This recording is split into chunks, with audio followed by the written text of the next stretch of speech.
So film, manga, and then you mentioned cello.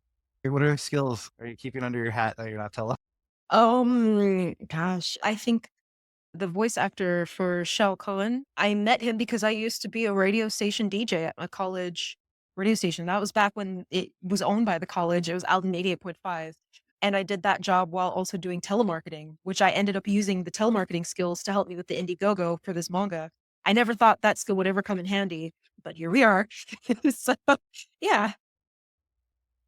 Yeah, telemarketing's the worst. I think I did it for a day and I quit.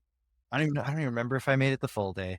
It was yeah, I don't recommend anybody do it, but yes, you can take something from it, which is you will have the thickest of skins. Between that and door-to-door sales, which I did for much longer, that's another one when people are slamming doors in your face. It becomes a lot easier to stand at a con and be like, "Hey, do you like comics?" And they say no and keep walking, and your feelings don't get hurt the same way once you've been doing door-to-door sales for a long time or telemarketing. It's good practice, but it's like the theme of this whole episode. Have fun while you're doing it. 500%. Ay. Definitely doesn't pay what it's worth for sure.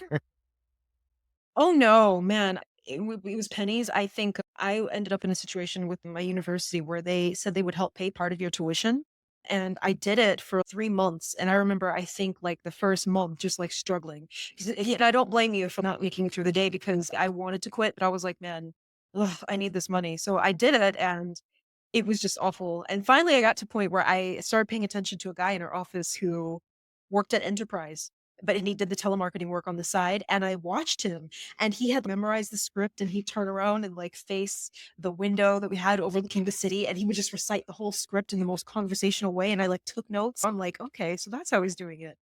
And I got better at it to where when I finally left, my manager was actually very upset, was just like, "You can't use me as a reference," which is funny because I really never needed to later on anyways, but I've later found out that she was so upset because the day that I quit was the day that they had processed the tuition payments. So I got the tuition paid and I got the paychecks and I left. So, You timed it perfectly from the sounds of it.